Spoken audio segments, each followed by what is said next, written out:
Oh, hello student, welcome to accounting class with me, Miss Grace Angelina. Let's check it out. Pada pertemuan kali ini, kita akan mereview soal-soal yang berhubungan dengan soal penilaian akhir semester untuk mata pelajaran akuntansi. Mohon perhatikan pembahasan soal berikut dengan seksama ya. Pertama, kalian jangan lupa untuk menuliskan judul dari tabel kertas kerja terlebih dahulu. Pada contoh soal berikut, kita menuliskan dengan Adam Salon, kertas kerja, 31 Desember 2010. Nah, untuk kalian yang tidak ingin menuliskan simbol Rp pada setiap transaksi kertas kerja, kalian cukup menuliskan dengan dalam kurung dalam rupiah. Pada video pembelajaran telah terlampir bentuk kertas kerja 10 kolom yang terdiri dari kolom neraca saldo, kolom ayat jurnal penyesuaian, kolom neraca saldo disesuaikan, kolom laba rugi, dan kolom neraca. Nah, yang akan kita pelajari di sini adalah bagaimana cara mengisi kolom laba rugi. Terlebih dahulu, kalian isikan nomor akunnya yang terdiri dari 101 sampai dengan 503. Kemudian setelah kalian mengisi nomor akun, selanjutnya kalian isikan nama akunnya. Pada contoh soal berikut, isikan nama akunnya terdiri dari akun kas sampai dengan akun beban bunga. Kemudian isikan kolom neraca saldo untuk kolom debit dan kreditnya, di mana di sini akun kas debit 20 juta, kemudian piutang usaha debit 3 juta, sewa dibayar di muka debit 3 juta, perlengkapan salon debit 1.800.000, peralatan salon debit 6.200.000, akumulasi penyusutan peralatan salon, kredit 1.200.000, utang usaha, kredit 15 juta, pendapatan terima di muka, kredit 6 juta, modal Adam, kredit 10 juta. Selanjutnya, Prive Adam, debit 700.000, pendapatan jasa, kredit 10 juta, beban gaji, debit 5 juta, beban iklan, debit 1 juta, dan yang terakhir beban bunga, debit 1.500.000 rupiah.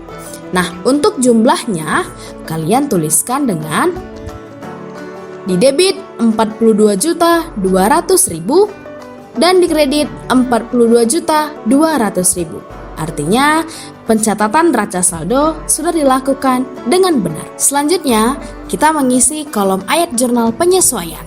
Nah, di kolom ayat jurnal penyesuaian kita isikan dengan sewa dibayar di muka di kredit 1.250.000, kemudian perlengkapan salon kredit 600.000, akumulasi penyusutan peralatan salon kredit 620.000, pendapatan diterima di muka debit 4.800.000, kemudian pendapatan jasa kredit 4.800.000. Kemudian ada penambahan akun. Ya, kalau di jurnal penyesuaian itu biasanya akan ada penambahan akun setelah jumlah di neraca saldo. Nah, di sini beban perlengkapan di debit 600.000, kemudian beban penyusutan peralatan di debit 620.000, dan yang terakhir beban sewa di debit 1.250.000. Sehingga jumlahnya adalah sama dengan 7.270.000 debit dan 7.270.000 kredit. Artinya, pencatatan dan posting ayat jurnal penyesuaian ke kertas kerja sudah dilakukan dengan benar. Selanjutnya, kolom neraca saldo disesuaikan. Nah, untuk mengisi kolom neraca saldo sesuaikan, kita peroleh datanya dari kolom neraca saldo disandingkan dengan kolom ayat jurnal penyesuaian. Di sini, di neraca saldo sesuaikan, akun kas sebesar 20 juta debit, kemudian piutang usaha 3 juta di debit, sewa dibayar di muka 1.750.000 di debit, kemudian perlengkapan salon 1.200.000 di debit, peralatan salon 6.200.000 di debit. Selanjutnya, akumulasi penyusutan peralatan salon. 1.820.000 di kredit. Utang usaha 15 juta di kredit. Pendapatan diterima di muka 1.200.000 di kredit. Modal Adam di kredit 10 juta. Selanjutnya, Prive Adam 700.000 di debit. Pendapatan jasa 14.800.000 di kredit. Kemudian beban gaji 5 juta di debit. Beban iklan 1 juta di debit. Beban bunga 1.500.000 di debit. Kemudian beban perlengkapan 600.000 di debit. Beban penyusutan peralatan di debit 620.000. Dan yang terakhir, beban sewa di debit 1.250.000. Sehingga di jumlahnya adalah sebesar 42.820.000 di debit dan 42.820.000 di kredit. Artinya, kolom neraca saldo disesuaikan telah dilakukan atau telah dikerjakan dengan benar atau balance. Terakhir, kolom laba rugi. Nah, untuk kolom laba rugi ingat ya, yang perlu kalian tuliskan adalah terkhusus untuk akun pendapatan dan beban saja. Di sini berarti kita tuliskan pendapatan jasa di kredit 14.800.000. Kemudian di beban gaji di debit 5 juta. Kemudian beban iklan di debit 1 juta. Kemudian beban bunga di debit 1.500.000. Kemudian beban perlengkapan di debit 600.000. Kemudian beban penyusutan peralatan di debit 620.000. Dan yang terakhir, beban sewa di debit 1.250.000.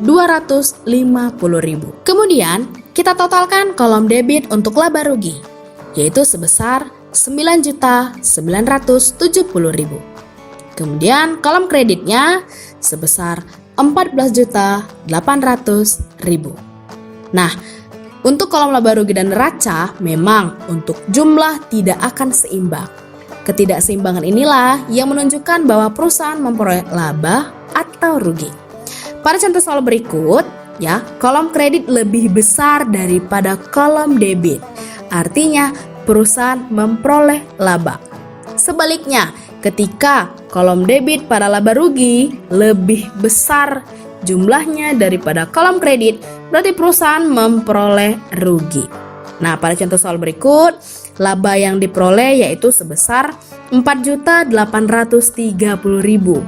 Diperoleh dari 14.800.000 dikurang 9.970.000. Nah, angka 4.830.000 ini nih kita tuliskan pada kolom debit, di mana kolom debit ini jumlahnya lebih kecil ya dibandingkan dengan jumlah di kolom kredit.